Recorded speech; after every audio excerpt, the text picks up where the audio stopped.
여러분에게 가장 의미 있는 장소 한 곳을 선택하라고 한다면 여러분은 어느 장소를 떠올려 말씀하시겠어요? 혹독한 군 시절을 보낸 분들에게는 아마 그 군대가 떠오를지 모르겠습니다. 어린 시절 고향의 한 장소가 떠오를 수 있고요. 또 학창 시절 좋은 추억의 장소일는지 모릅니다. 유학을 다녀오신 분들은 아마 그 유학의 어려움의 시간들이 가장 인상 깊었던 장소가 아닐까 생각됩니다. 저에게는 단연 제가 성장하고 자라는 아주 중요한 밑거름이 되었던 모교, 바로 이곳 채플실이 제 인생의 가장 소중한 장소 중 하나입니다. 물론 지금의 채플실은 이곳에 있지만 원래는 저 갈매간 3층에 있었는데 바로 그 채플실에서 어느 날 이런 하나님 앞에 기도를 드린 적이 있어요. 하나님, 저도 언젠가 저 강단에 한번 서보고 싶어요. 저도 언젠가 저 채플 강단에서 설교할 수 있게 해주세요. 그런데 그 기도 제목의 응답이 생각보다 빨리 왔습니다. 학부 4학년 성서학과 학생 주간 채플 설교 때 제가 설교할 기회가 생겼습니다. 뒤에는 교수님들이 앉아 계시고 앞에는 친구들과 동료들이 저를 빤히 보는데 어찌나 떨리든지요. 땀을 뻘뻘 흘리며 설교했던 추억이 아직도 생생합니다. 채플실은 저에게 울부짖는 시간이었고 기도하는 시간이었고 교수님 통해 주신 말씀에 아멘하며 은혜와 도전을 경험했던 시간입니다. 참 많이 부족한 제가 예배함을 통하여 깨어지고 부서지고 꿈을 갖는 그런 귀한 보석 같은 시간이 바로 이 채플에서 있었습니다. 사랑하는 교우 여러분, 우리 인생의 여러 장소가 의미 있는 장소가 될 수 있겠지만 특별히 이렇게 하나님을 함께 예배하며 사랑하며 섬기는 바로 이 자리가 여러분의 영혼에 깊이 기억 남는 소중한 장소가 되기를 예수님의 이름으로 도전합니다. 아멘. 성경은 대부분 하나님의 사람들의 이야기를 우리에게 들려주면서 하나님께서 우리에게 하고 싶은 메시지를 전해주곤 합니다. 대표적인 스토리 책이 바로 창세기죠. 아브라함과 이삭과 야곱 한 족장의 가정의 이야기를 들려주면서 하나님 우리에게 들려주고 싶은 하나님의 메시지를 담아주셨어요. 아브라함의 이야기, 이삭의 이야기, 야곱의 이야기는 그러므로 한 가정만의 이야기가 아니라 바로 우리 모두를 향한 하나님의 이야기입니다. 그 중에 이삭의 이야기를 저희들이 살펴보면 이삭의 삶 속에 얼마나 많은 일들을 겪었겠어요. 얼마나 많은 사람들이 우리에게 들려주고 싶은 메시지가 얼마나 많겠어요. 그런데 성경은 이삭의 모든 이야기를 다 생략하고 오직 딱 두 가지 이야기만 우리에게 들려줍니다. 어쩌면 성경은 그것을 엄선한 듯 싶어요. 모든 이야기가 이삭의 삶에는 많이 있겠지만 하나님께서 그 두 가지 이야기를 통해서 우리에게 들려주고 싶은 아주 중요한 메시지가 있었던 것 같아요. 가장 첫 번째 떠오르는 이야기는 이삭의 어린 시절이죠. 아버지 손에 이끌려 모리아산의 번제물로 바쳐질 뻔한 이야기였습니다. 아브라함은 물론 이삭에게 자신의 삶을 통틀어서 가장 충격적인 사건이 아닐 수 없습니다. 아마 어린 시절 이삭에게는 트라우마가 있었을 것 같아요. 아빠가 등산 가자 그러면 절대로 갈 수 없다고 말을 했는지 모르겠어요. 하나님의 당혹스러운 말씀이 아브라함에게 임했습니다. 아브라함아, 100세에 내가 너에게 준 그 아들 나를 위해서 드릴 수 있겠니? 도무지 이해할 수 없고 육신의 아버지는 순종할 수도 없는 일을 하나님께서 명하셨습니다. 그것도 그냥 드리는 게 아니라 동물을 각을 뜨듯 아비가 아들을 칼로 찔러 각을 떠야 합니다. 그리고 그 시신을 제단 위에 놓고 불로 태우라는 것입니다. 어느 아비가 이 일을 할 수 있겠어요? 하나님께서 지시한 곳은 무려 아브라함이 있는 곳으로부터 약 70km 떨어진 모리아산입니다. 거기까지 가서 그 끔찍한 일을 하라고 하니 아브라함이 잠을 잘 수 있었겠을까요? 아마 뜬 눈으로 밤을 새웠을 거예요. 그런데 아브라함은 위대한 결정을 합니다. 묵묵히 순종하기로 한 것입니다. 그리고 성경은 그가 보여준 그 결단을 위대한 결단으로 보고 그것을 믿음으로 여겼으며 아브라함이 진실로 하나님을 경외한 것이라고 성경은 우리에게 증언해 줍니다. 이삭의 인생 중 또 하나의 중요한 사건은 바로 오늘 본문의 이야기입니다. 우물 사건이에요. 이삭이 농사를 짓는데 100배 수확을 얻습니다. 몇 배요? 100배요. 한 배, 두 배가 아니고 100배요. 이거는 사람이 할 수 없는 일이 일어났다는 것을 말하는 거죠. 100배 수확을 얻던 그를 하나님께서 복을 주셔서 창대하고 완성하여 거부가 되었다고 말합니다. 그리고 그뿐이 아니었어요. 이삭이 우물을 파는데 파는 곳마다 물이 쏟아집니다. 그 아래 오랫동안 살았던 블레셋 사람들은 그 이삭을 보고 너무나 그의 삶을 시기하게 됩니다. 그리고 그 이삭이 우물을 파는 즉시 그 우물을 빼앗았다라는 것이 오늘의 이야기입니다. 사랑하는 여러분, 하나님은 이삭의 많은 이야기들 중에 왜 이 두 가지를 선별해서 우리에게 들려준 걸까? 이것도 궁금한데 이것을 좀 알아보는 중요한 힌트가 있더라고요. 이 중요한 이 두 가지 사건은 어느 한 장소를 중심으로 이야기가 전개되고 있다는 사실을 여러분 알고 계십니까? 특정한 어느 한 장소, 이삭과 아브라함의 삶에 가장 의미 있었던 어느 한 장소에서 일어난 일들이었습니다. 그러면 사실은 이 두 가지 이야기는 에피소드 내용으로서도 의미 있지만 사실은 그 장소 안의 이야기를 통해 우리에게 삶을 깨트리고 부서뜨리며 우리를 빚어가시는 하나님의 이야기가 바로 여기에 담겨 있다는 것을 알게 됩니다. 그 장소는 어디였을까? 바로 브엘셰바라고 하는 땅입니다. 먼저 모리아 산의 사건부터 한번 복습해 보죠. 우리가 몇 주 전에 살펴보았지만 다시 한번 보기 원하는데요. 창세기 22장에 시작합니다. 한번 펴볼까요? 창세기 22장 1절입니다. 함께 읽습니다. 그 일 후에 하나님이 아브라함을 시험하시려고 그를 부르시되 아브라함아 하시니 그가 이르되 내가 여기 있나이다. 하나님이 오늘날 아브라함아 부르시면서 이해할 수 없는 요구를 하신 거예요. 하나님이 정말 아브라함이 나를 사랑하는가 테스트하기 위함이었다라고 성경은 말해요. 그런데 오늘 이 이야기에 전개되는 이 과정 속에 앞에 한 단어가 들어있죠. 어떻게 시작합니까? 그 일 후에. 그 일은 어떤 일이었을까요? 21장입니다. 아브라함이 하나님의 약속이 더디 이루어지자 조급해집니다. 그래서 그만 약속의 아들을 얻고 싶어서 하갈을 통해 아들을 낳게 됩니다. 그 아들이 이스마엘입니다. 이스마엘 인하여 아들을 낳게 되자 사라와 하갈과의 갈등이 이어집니다. 그런데요, 21장에 하나님께서 이 가정, 사라의 가정에 복을 주셔서 사라도 아들을 낳게 돼요. 문제는 이 사라가 아들을 낳게 되자 하갈과 사라의 갈등은 더 심해지게 됩니다. 결국 아브라함이 이두저도 하지 못한 채 바로 그 이스마엘과 하갈을 내쫓게 됩니다. 자신이 실수로, 자신의 잘못으로 낳은 그 삐덩이와 같은 아들과 그리고 자신이 잘못으로 이 아이를 잉태하게 된 하갈이 무슨 죄입니까? 그런데 그 부녀를 아들과 어머니를 쫓아내게 돼요. 살 길 없는 광야로 말이죠. 하갈과 이스마엘이 쫓아냈던 그곳이 바로 어디인가? 브엘세바입니다. 자신의 연약한 결과죠. 그리고 그 가운데 아브라함은 그랄 땅에 머물고 있었는데요. 그때 블레셋 왕 아비멜렉이라고 하는 사람이 군대 장관 비골과 함께 아브라함을 찾아옵니다. 그리고 언약을 맺자고 제안해요. 우리가 보니까 당신은 하나님이 함께 하시는 사람인 것 같은데 우리를 해치지 않겠다고 우리에게 약속해 주십시오. 아브라함이 너무 황당한 거예요. 얼마 전까지만 해도 내 우물을 빼앗던 그 아비멜렉이 내게 와서 언약을 맺자고 하니까 너무 당황한 거예요. 아브라함은 암양 7마리를 취해다가 아비멜렉과 조약을 맺습니다. 이제 당신도 우리 우물 뺏지 않고 나도 당신과 사이좋게 지내겠습니다. 사실 아브라함은 그동안 아비멜렉이 너무 무서웠어요.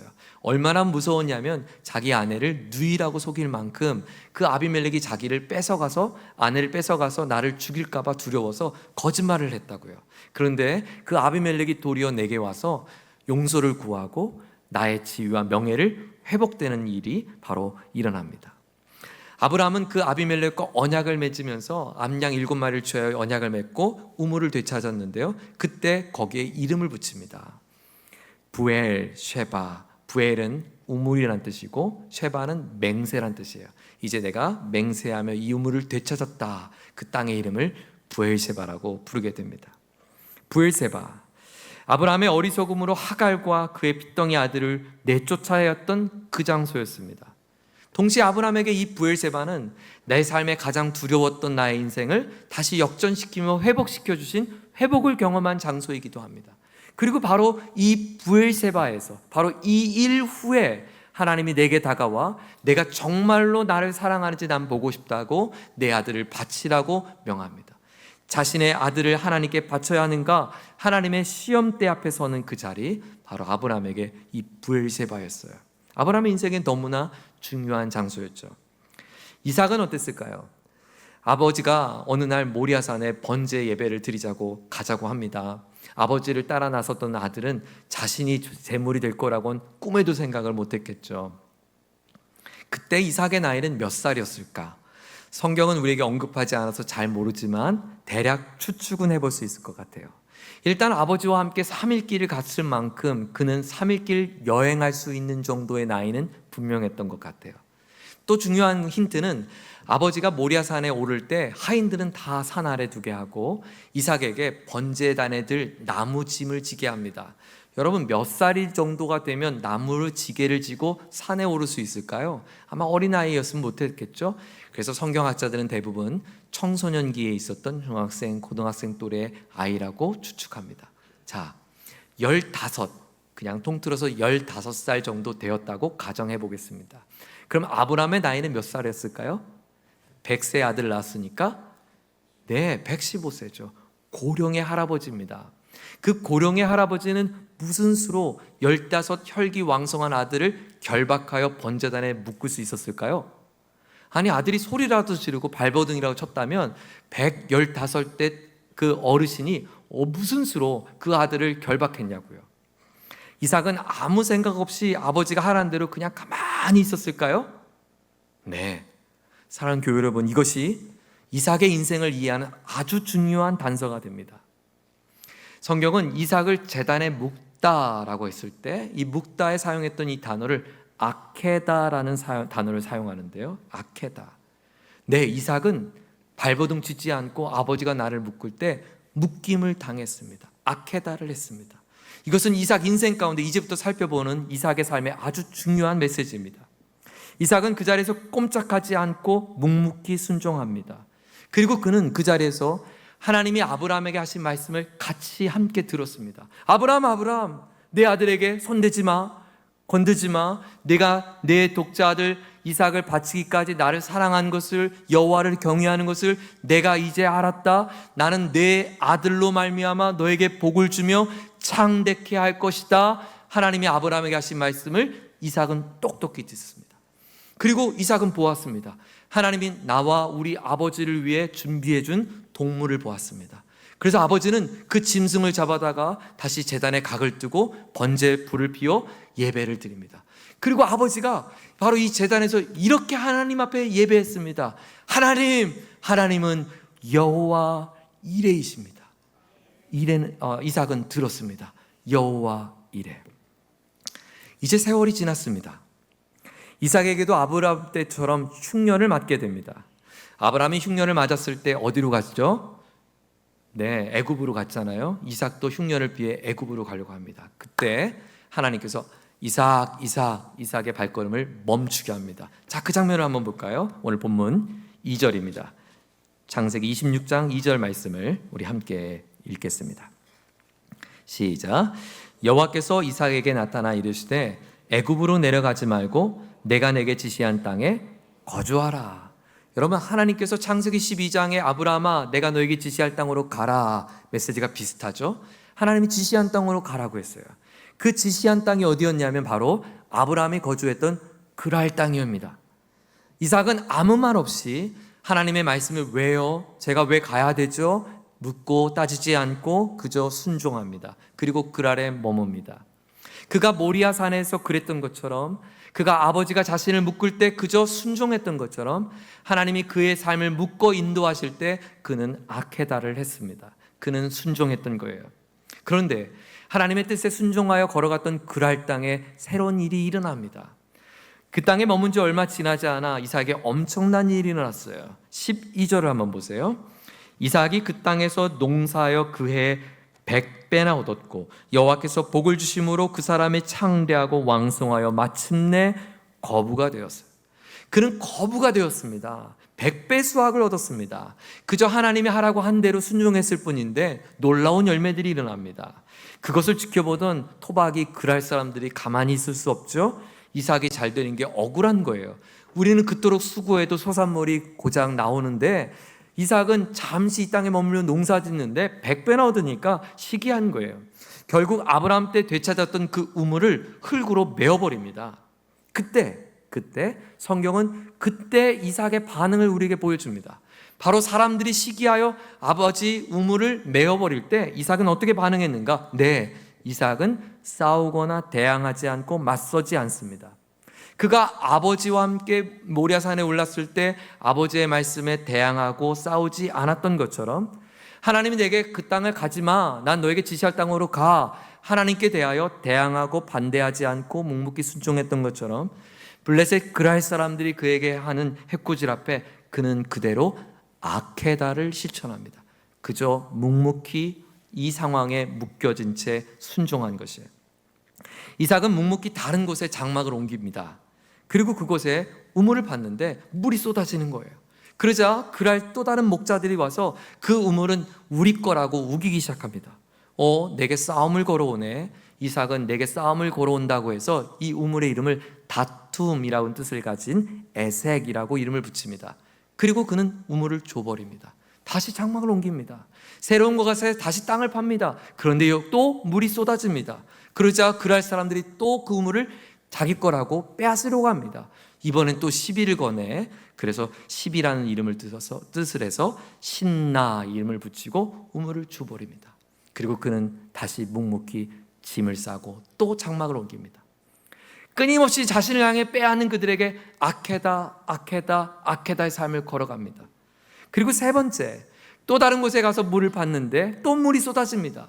그러자 그제서야 그랄 사람들이 더 이상 뺏지 않습니다. 아니, 정확하게 말하면 그랄 사람들은 뺏을 수 없었습니다. 이삭의 배후에 있는 여호와 하나님이 두려웠으니까요. 이삭은 우물을 파면 빼앗기고, 그러면 다시 파고, 그러면 또 빼앗기고, 그러면 다시 파고, 그리고 마침내 르호봇 우물을 파게 됩니다. 이 르호봇은 하나님께서 나의 지경을 넓히신다, 그래서 넓은 장소의 의미를 담고 있어요. 그리고 이삭은 그 르호봇 우물을 파고 뭔가 중요한 사실을 발견한 것 같아요. 성경은 이유를 말하지 않고 그가 갑자기 이사를 했다고 말합니다. 자, 이사를 했던 이삭이 어디로 갔을까요? 브엘세바로 갑니다. 브엘세바에 도착한 바로 그날 밤 하나님이 마치 이삭이 거기에 오기를 기다렸듯 그날 밤에 이삭에게 나타나 말씀하십니다. 자, 24절과 25절 그 장면인데요, 함께 읽어보겠습니다. 24절입니다. 시작. 그 밤에 여호와께서 그에게 나타나 이르시되 나는 내 아버지 아브라함의 하나님이니 두려워하지 말라. 내 종 아브라함을 위하여 내가 너와 함께 있어 내게 복을 주어 내 자손이 번성하게 하리라 하신지라. 이삭이 그곳에 제단을 쌓고 여호와의 이름을 부르며 거기 장막을 쳤더니 이삭의 종들이 거기서도 우물을 받더라. 이삭, 그래, 나야. 내 아버지 아브라함과 언약을 맺었던 나 여호와, 내가 모리아산에서 들었던 너의 후손을 통하여 복을 줄 거라고 말했던 나 여호와, 내가 너에게 복을 줄 거야. 브엘세바 이곳에서 이삭은 놀라운 사실을 발견합니다. 나의 아버지가 자신의 어리석음과 실수로 낳았던 핏덩이 아들과 그 여종을 죽도록 내버려뒀던 그 광야의 끔찍한 장소, 그 브엘세바, 바로 이곳, 나의 아버지가 다시 이 브엘세바 이 끔찍한 곳에서 자신의 밑바닥 났던 인생을 하나님께서 아비멜렉 앞에서 역전시켜 주시고 잃어버렸던 우물을 되찾게 하시며 그 아브라함에게 회복을 말씀하셨던 바로 그곳, 바로 나의 아버지가 나를 기꺼이 하나님께 바치겠다고 그가 자원하며 헌신하며 그가 용기를 가지며 이 발걸음을 디뎠던 바로 이곳, 나의 하나님 아버지께서 약속하셨던 그곳, 바로 이곳에 내가 오늘 서 있구나. 하나님은 아버지에게 하신 그 약속을 미처난 내 삶 가운데도 여전히 성취하고 계셨구나. 하나님은 영원하신 하나님, 신실하신 하나님이셨구나. 내 삶의 최고의 축복이 바로 여기였구나. 맞아, 나는 쌍둥이 두 아들을 낳은 것이 복이라고 알았는데, 나는 100배 수확을 얻은 것이 복이라고 생각했는데, 내가 파는 즉시 물이 쏟아지는 그 우물을 가진 것이 내게 복이라고 그랬고, 사람들은 내게 복받은 사람이라고 부러워했는데, 이게 복이 아니었어. 내게 진짜 복은 이것이 아니구나. 내게 진짜 복은 바로 나의 아버지 아브라함을 만나주신 하나님, 그 하나님이 내게 복이로구나. 그리고 이삭은 서둘러서 보따리를 풀고 그 자리에 도착하자마자 하나님의 음성을 듣고 그가 제단을 쌓습니다. 아버지가 모리아산에 제단을 쌓았던 것처럼 그가 제단을 쌓기 시작합니다. 그리고 성경은 말합니다. 그가 그곳에서 여호와의 이름을 불렀더라. 성경은 다 기록하지 않습니다. 이삭이 어떻게 예배했는지, 이삭이 예배하는 가운데 하나님을 뭐라고 불렀는지 다 말하지 않지만 저는 이런 상상을 해봐요. 이건 성경에 없습니다. 설교자의 지극히 주관적인 견해임을 밝힙니다. 아마도 이렇게 했을 거예요. 여호와 이래, 여호와 이래, 미쳐난 나의 인생을 돌보시는 여호와 이래, 그는 외쳤을 거예요. 성경은 브엘세바를 중심으로 아브라함과 이삭의 이야기를 연결시키고 있었습니다. 그저 아브라함은 매일의 삶을 살았을 뿐이에요. 그리고 숱한 많은 관계 속에서 이루어지는 에피소드를 겪었어요. 이삭은 아버지에 태어나서 이삭과의 의지와 상관없이 수많은 일들을 겪었어요. 그런데 이 이야기는 아브라함의 이야기가 아니었어요.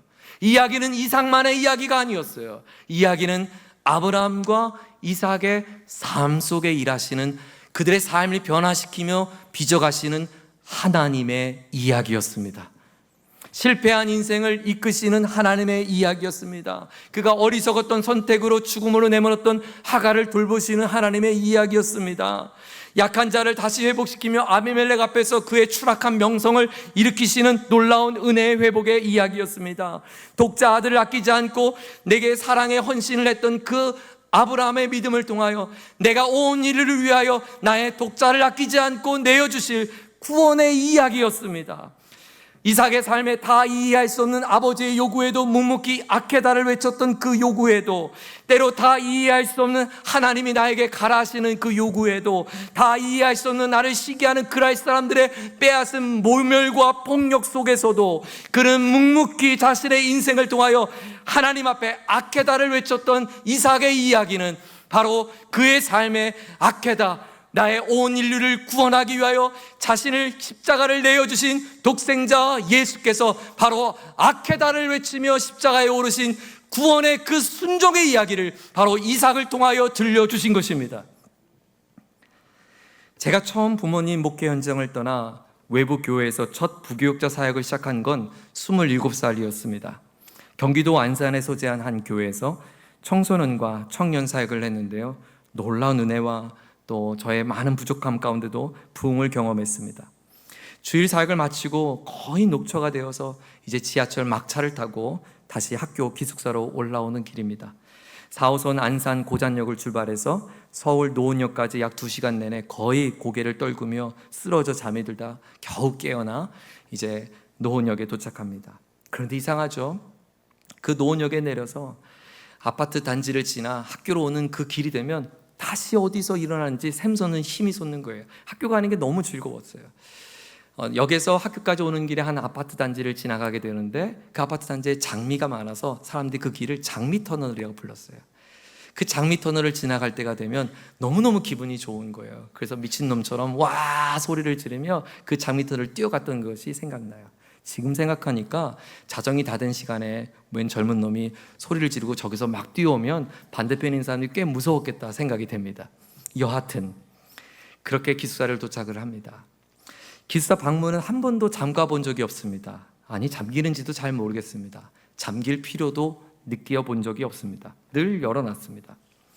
대부분 신학생들이 그렇듯 교회 사례비로 학비와 생활비를 충당하느라 저 역시 생활이 빠듯했습니다. 그런데 신기하죠?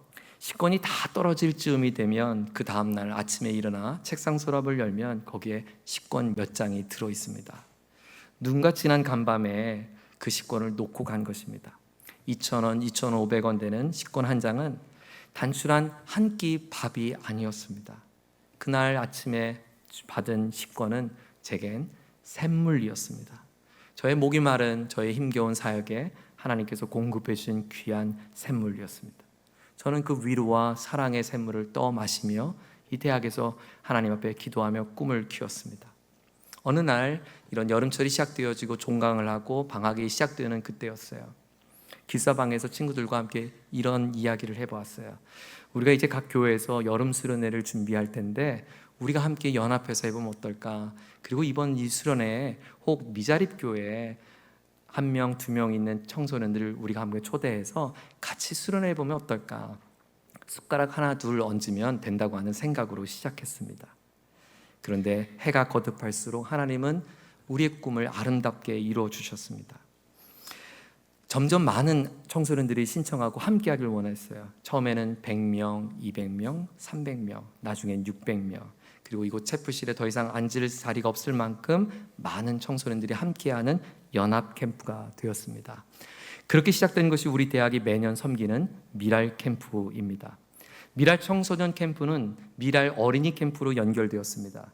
그리고 참석 인원이 점점 많아져서 우리 힘으로 도저히 감당할 수 없을 때, 그때 성서대학교회가 저에게 어머니 역할을 해주셨습니다. 일주일 동안 이 캠프에 참여하는 모든 아이들과 청소년과 교사 선생님들을 위해서 아침, 점심, 저녁 식사로 섬겨주신 거예요. 그때 주방에서 봉사하셨던 분들 다 몸살 앓으셨습니다. 바로 그분들이 우리 시니어분들 이 자리에 계십니다. 참 신기하죠? 그때 미랄 캠프에 함께 참여했던 한 친구가 잘 자라서 우리 교회 초등부 전도사님이 되셨습니다. 그리고 그 친구가 바로 우리 교회 귀한 사역자가 되어서 어제 오늘 지금 우리 교회 잔디밭에서 여름성경학교를 인도하고 있습니다. 부엘세바, 때로는 부엘세바는 누군가에겐 실패를 경험한 자리일 수 있습니다. 부엘세바, 그 부엘세바는 어느 순간 나에게 회복을 주신 회복의 자리일 수 있습니다. 부엘세바는 내게 하나님 이해할 수 없는 드림과 헌신을 요청하는 자리일 수 있습니다. 부엘세바는 내게 묵묵히 그저 순종을 요구하시는 아케다의 자리일 수 있습니다. 중요한 것은 저와 여러분이 부엘세바에 서 있는 동안 이 부엘세바는 나에게만 의미 있는 것이 아니라 하나님이 일하시는 역사의 현장임을 기억하기를 바랍니다. 저는 소망하기는 바로 우리 교회가, 그리고 우리의 가정이, 우리 일터와 직장과 사업장이 하나님의 역사가 드러나는 부엘세바가 되기를 소망합니다. 영적인 회복과 치유와 그리고 하나님의 일하시는 역사의 한복판에 설 수 있는 우리 모두가 되기를 다시 한번 주의 이름으로 축원합니다. 이삭은 파는 곳마다 물이 솟아났습니다. 샘물이 솟아났습니다. 하나님은 우리의 인생에 그런 샘물을 주실 거라고 믿습니다. 이삭에게 우물을 주신 이유는, 이삭에게 파는 곳마다 우물을 주신 이유는 이삭에게 마시게 하기 위함이 아니었습니다. 바로 그 땅에 필요한 사람들, 목마른 사람들에게 그 물을 떠주기 위한 샘물이었습니다. 하나님께서 저와 여러분의 인생에 샘물이 솟아나는 복을 주시기를 소망합니다.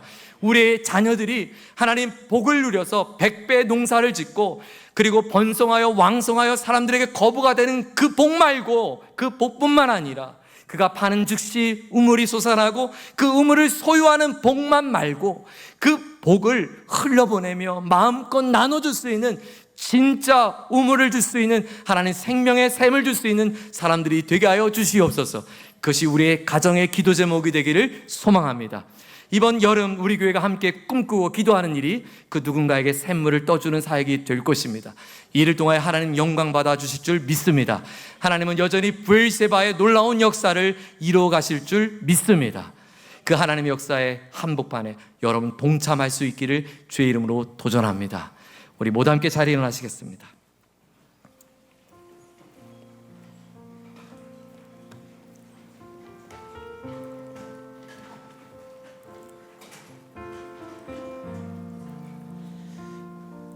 벌써 20년 전입니다. 그 기숙사 방 안에서 꿈꾸었던 그 꿈에 20년 뒤에 한 교회에서 한 전도사님이 이곳에, 이 캠퍼스에서 아이들에게 복음을 전하는 일들이 일어날 것이라고는 1도 생각 못했습니다. 그건 제가 꿈꿔보지도 못한 일입니다. 그저 저는 배가 고팠던 신학생이었습니다. 그저 배가 고프고 오늘 이 채플실에서 울 수밖에 없는 아주 연약한, 흠 많은, 죄 많은 죄인에 불과했습니다. 그런데 하나님이 지금도 누군지 모르는 한 누군가의 샘물을 떠마시게 했습니다. 그 샘물을 떠마셔 제 안에 꿈 주시고 기독케 하셨습니다. 그리고 결단케 하셨습니다. 그리고 동역자를 보내주셨습니다.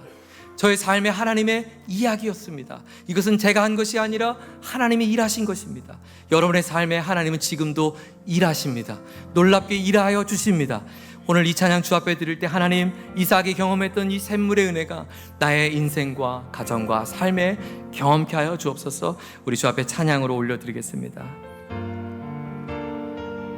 이곳에 생명샘이 솟아나, 이곳에 생명샘 솟아나 눈물 폴짝 지나갈 때에 너잖아 열매 맺히고 웃음소리 넘쳐나. 다시 한번 고백합시다. 내 삶의 생명샘 솟아나, 내 삶의 생명샘 솟아나 눈물 폴짝 지나갈 때에 머잖아 주께서 맺으실 열매를 꿈꿉시다. 머잖아 열매 맺히고 웃음소리 넘쳐나리라. 그날에 하늘이 열리고, 그날 소망합니다. 하늘이 열리고 모든 이 주님을 보게 될 것입니다. 마침내 꽃들이 피고 영광의 주가 오시리라. 꽃들도 구름도 바람도 넓은 바다도 예수를 하늘을 울리며 주를 노래해. 나의 은혜의 주님, 은혜의 주, 은혜의 주, 은혜의 주. 꽃들도 구름도 바람도 넓은 바다도 찬양. 하나님, 우리의 메말랐던 삶에 하나님의 샘물이 솟아나는 우물을 겪게 하여 주시고, 하나님의 그 인생에 일하시는 부엘세바 하나님 내 삶에 경험하게 하여 주시옵소서. 하나님이 전한 나의 삶을 일으켜 세우시는 그 부엘세바의 은혜가 하나님 우리의 가정과 삶에 있게 하여 주시옵소서.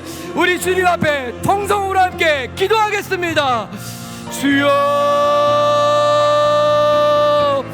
하나님 아버지 감사합니다. 우리에게 하나님 이삭의 이야기를 통하여 내가 너와의 인생의 한복판에 말씀하고 있고 일하고 있다고 말씀해 주셔서 감사합니다. 이해할 수 없는 모리아산을 걸어갔던 그 길목에서도 하나님, 아브라함이 실패와 추락했던 그 삶의 자리에도, 하나님 무너졌던 삶의 두려움 속에 있었던 그 자리에도, 내가 어떻게 내 아들을 바칩니까 두려웠던 자리에도 하나님 그들의 삶을 빚어가시며 깨뜨리시며 다뤄가시는 하나님의 이야기가 담겨 있음을 기억합니다. 우리의 눈물에 많았던 우리의 가정도 하나님 여전히 하나님이 일하실 하나님의 이야기임을 고백합니다. 이해할 수 없는 굽이진 삶의 길을 걸어가는 우리의 삶에도 하나님이 나를 도우시고 책임져 주시는 하나님의 이야기가 담겨 있음을 압니다. 마음이 너무나 답답하고 하나님 너무나 힘들어서 밤잠을 이룰 수 없는 나의 눈물을 닦아주시는 하나님, 내가 너의 인생의 한복판에 나의 이야기를 써가고 있다고 말씀하여 주시고 안심하라고 말씀하여 주셔서 내가 너에게 꽃들을 피게 할 거라고, 내가 너에게 찬양하게 할 거라고, 내가 너에게 그 눈물 골짜기에 아름다운 영광의 웃음소리를 바꿔줄 거라고 주님 말씀하여 주시기를 원합니다. 힘겨운 시간들을 보내는 당신의 아들과 딸들, 남녀종들을 주님 불쌍히 여겨주시고 은혜를 베풀어 주시옵소서. 주님 나와 함께하여 주시옵소서. 고단한 인생 가운데 하나님 포기하고 싶고 주저하고 싶을 때 아니라고, 바로 그 자리에 나는 너를 회복할 거라고, 네가 다시 일어날 수 있을 것이라고, 아브라함에게 하신 약속이, 이삭에게 하신 약속이 오늘 나에게 주신 약속이라고 주님 말씀하여 주시옵소서. 그 하나님을 붙잡게 하여 주옵소서. 하나님, 하나님의 약속을 기다릴 수 없어 실수에 낳았던 그 빚덩이 아들을, 또 자신의 잘못을 인하여 비참한 삶을 살아야 된 그 여종을 그저 저 브엘세바 광야에 내쫓으며 남몰라하며 숨지겨 살았던 그 안타까운 인생 아브라함, 하나님은 바로 그 비참한 브엘세바에서 자신의 비참한 자신의 삶을 회복시키시며 하나님을 향한 진실된 사랑을 확인케 하는 자리로 바꿔주셨습니다. 이해할 수 없는 하나님의 일하심 앞에 그저 묵묵히 아케다밖에 외칠 수밖에 없는 이삭에게 하나님은 깨닫게 하셨습니다. 바로 내가 이 자리에서 너의 삶에 함께하고 있다고 말씀해 주셨습니다. 그렇습니다. 아브라함의 하나님, 이삭의 하나님, 야곱의 하나님, 나의 하나님인 것을 믿습니다. 오늘도 우리의 눈물을 닦아주시는 나의 하나님인 것을 믿습니다. 실패한 나의 인생을 다시 일으켜 세워주실 하나님인 것을 믿습니다. 하나님 다시 회복하며 하나님 앞에 전적인 드림과 헌신, 묵묵한 순종의 아케다로 하나님의 역사의 주인공으로 삼아주실 하나님의 은혜를 바라봅니다. 우리 귀한 권속들의 삶이 그 하나님의 영광을 경험할 수 있는 브엘세바의 인생을 누리게 하여 주시옵소서. 지금은 보이지 않는, 끝도 보이지 않는 터널 같은 시간을 살고 있지만 하나님 아니라고, 내가 너의 삶에 여전히 일하고 있다고, 보이지 않는 내 삶에 담긴 하나님의 이야기가 있다고 말씀하여 주시옵소서. 안심하라, 두려워하지 말라, 내가 너로 하여금 복을 이룰 거라고 말씀하여 주시옵소서. 너를 위하여 독자 아들 예수를 아끼지 않았던 나의 사랑을 주님 붙잡게 하여 주시옵소서. 무더운 여름입니다. 쏟아지는 빛 장마를 뚫고 주님 전에 달려왔습니다. 한 분 한 분 하나님 기억하시고 이번 한 주간도 주의 손에 붙들려 승리하는 귀한 믿음의 권속들 다 되게 하여 주옵소서. 특별히 기도하기는 하나님, 이삭이 반 곳마다 샘물이 솟아나게 하셨습니다. 우리 교우들의 삶에 샘물을 솟아나게 하여 주옵소서. 우리가 충분히 먹고 마시는 샘물뿐만 아니라 목마른 이들에게 마음껏 흘러보낼 수 있는 하나님의 샘터의 주인들, 루봇의 주인들, 하나님의 사람들 되게 하여 주옵소서. 하나님, 우리 교회가 이번 여름에 또 이 지역에 흘려보낼 샘물을 떠주기 위해 헌신하고자 합니다. 하나님, 함께 순종의 길을 걷는 귀한 청년들의 걸음을 축복해 주시고, 또 헌신하고 물질로 시간과 마음을 쏟으며 이 일에 동역하는 우리 많은 교우들의 마음을 붙들어 주시고, 함께 기도하며 동참하는 우리 모두의 마음의 중심을 받아주셔서 합력하여 오직 하나님의 영광과 선만이 드러날 수 있는 하나님이 기뻐하시는 귀한 여름 사역이 되게 하여 주옵소서. 주 예수 그리스도의 크신 은혜와 하나님 아버지의 다함없으신 사랑과 성령님의 함께하여 주신 은혜가 내 삶에 일하시는 하나님의 이야기, 그 하나님의 손길을 주목하며 바라보며 브엘세바의 은혜를 사모하는 우리 모두에게 이제로부터 영원까지 함께하여 주옵시기를 존귀하신 예수님의 이름으로 간절히 축원하옵나이다. 아멘.